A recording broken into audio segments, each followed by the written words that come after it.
दोस्तों, आज हम बात करने वाले हैं एक ऐसे शासक वंश की जो भारत की धरती पर आया, तलवार के दम पर राज किया और इतिहास में अपना गहरा निशान छोड़ गया। हाँ, मैं बात कर रहा हूँ मुगलों की। पर क्या आपने कभी सोचा है, मुगल्स भारत क्यों आए थे? बाबर ने हिंदुस्तान की तरफ कदम क्यों बढ़ाया? आइए समझते हैं इस कहानी को सच के रोशनी में। बाबर, जिसका असली नाम था ज़हीरुद्दीन मोहम्मद, पैदा हुआ 14 फरवरी 1483 को एक छोटी सी जगह फरजाना, मॉडर्न डे उज़्बेकिस्तान में। उसके पिताजी थे उमर शेख मिर्जा, जो तैमूर के वंशज थे, और उसकी माँ थी चेंगिस खान की NASL से। तो एक तरह से बाबर के अंदर दोनों खून दौड़ रहा था, तैमूर का टाइगर ब्लड और चेंगिस खान का वॉरियर इंस्टिंक्ट। लेकिन सिर्फ 12 साल की उम्र में बाबर के पिताजी की मौत हो गई और उसी छोटी सी उम्र में उसने फरजाना का राज संभाला। लेकिन रियासत छोटी थी और दुश्मन बहुत बड़े, हर तरफ से उसके चाचा, भाई और दूसरे शहजादे उसके खिलाफ साजिश रचते रहे। इस दौरान बाबर का सपना था समरकंद जीतने का। 3 बार कोशिश की लेकिन हमेशा हार गया। फ्रस्ट्रेटेड बाबर 1504 में चला गया काबुल, जहां उसने अपना बेस बनाया। QAY बाबर भारत। बाबर ने भारत की तरफ नजर क्यों घुमाई? भारत उस समय एक डिवाइडेड लैंड था। दिल्ली पर था सुल्तान इब्राहिम लोदी, जिसके खिलाफ उसके ही सरदार बगावत कर रहे थे। 2 बेड कारण थे। नंबर 1 कारण है पॉलिटिकल इन्विटेशन। पंजाब के एक पावरफुल राजपूत चीफ दौलत खान लोदी और दिल्ली के एक और डिस्ग्रंटल्ड सरदार आलम खान ने बाबर को इनवाइट किया।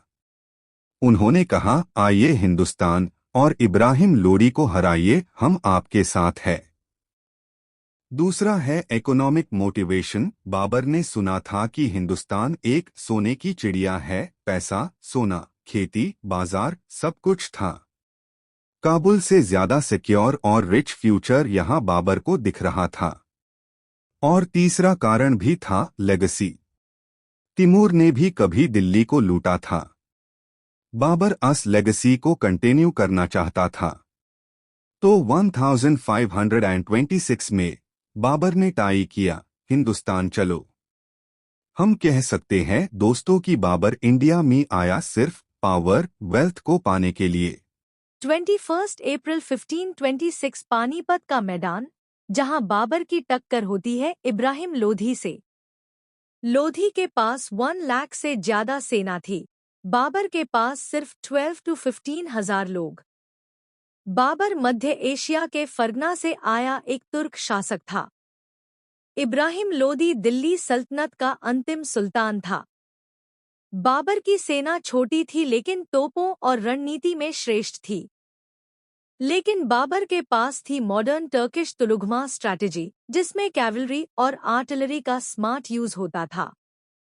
बाबर के पास तोपखाना, कैनन्स भी थी, जिसका आवाज ही दिल्ली की सेना को हिलाकर रख देता था। इस युद्ध में इब्राहिम लोदी मारा गया और उसकी सेना हार गई। यह लड़ाई भारत में मुगल साम्राज्य की स्थापना का आधार बनी।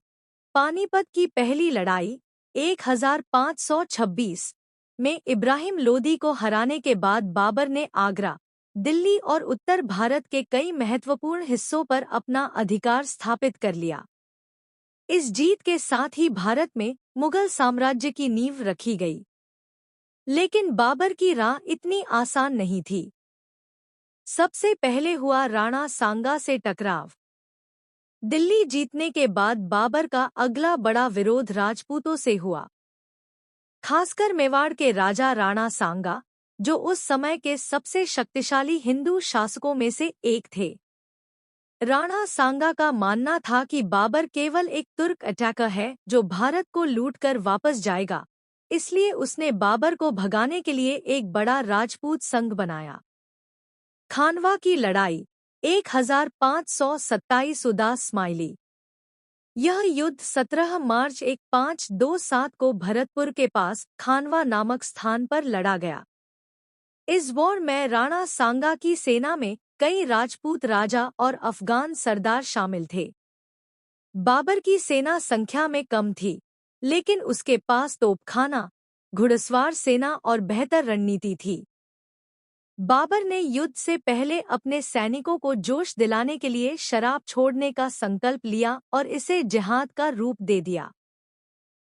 बाबर ने तुलगमा और अरबील रणनीति का इस्तेमाल किया, जिसमें सेना के दोनों ओर से घेरकर वार किया गया। भीषण युद्ध के बाद बाबर ने राणा सांगा की सेना को पराजित कर दिया। युद्ध के बाद बाबर का संदेश। इस जीत के बाद बाबर ने कहा, यह लड़ाई मैंने इस्लाम की रक्षा और जिहाद के लिए लड़ी है। अब मैं भारत को ही अपना घर बनाऊंगा, यही मेरा वतन है। ऐतिहासिक महत्व। खानवा की लड़ाई ने बाबर को उत्तर भारत में स्थायित्व दिया। राणा सांगा की हार के बाद राजपूत शक्ति कमजोर पड़ी। इसके बाद बाबर ने कई अन्य युद्ध जीते, जैसे 1528 में चंदर और 1529 में घाघरा की लड़ाई, जिससे पूरा उत्तर भारत मुगलों के अधीन आ गया। यही वो समय था जब मुगल साम्राज्य की नींव मजबूत हुई और भारत का एक नया युग शुरू हुआ, मुगलों का स्वर्ण युग। बाबर ने हिंदुस्तान जीता, लेकिन सुकून कभी नहीं पाया। राजगद्दी मिल गई थी, लेकिन दिल को राहत नहीं मिली थी। उसके जीवन के अंतिम दिनों में उसका सबसे बड़ा दर्द उसका बेटा हुमायूं था, जो भयानक बीमारी से जूझ रहा था।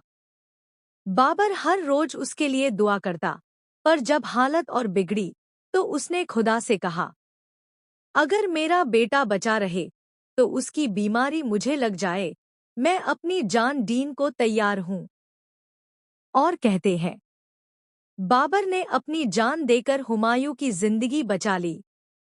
26 दिसंबर 1530 सिर्फ 47 साल की उम्र में बाबर दुनिया से रुखसत हो गया।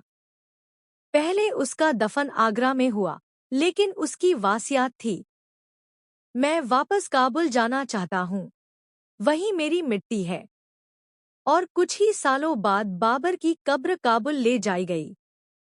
आज भी बागी बाबर, एक शांत पहाड़ी के छाती पर, बाबर के आखिरी अरमान की हिफाजत करता है। एक ऐसा शासक जिसे हिंदुस्तान मिला, पर सुकून नहीं, जिसने ईमान के लिए जीता और मोहब्बत के लिए जान दे दी। बाबर ने सिर्फ हिंदुस्तान नहीं जीता, बल्कि एक एम्पायर की नींव राखी, जिसे उसके बाद हुमायूं, अकबर, जहांगीर, शाहजहां और औरंगजेब ने आगे बढ़ाया। तो जब हम पूछते हैं मुगल्स भारत क्यों आए, जवाब है पावर के लिए, वेल्थ के लिए और एक लेगेसी बनाने के लिए। एक छोटी सी जगह फरजाना से निकला एक युवराज कैसे भारत का बादशाह बना, यही है बाबर की असली कहानी।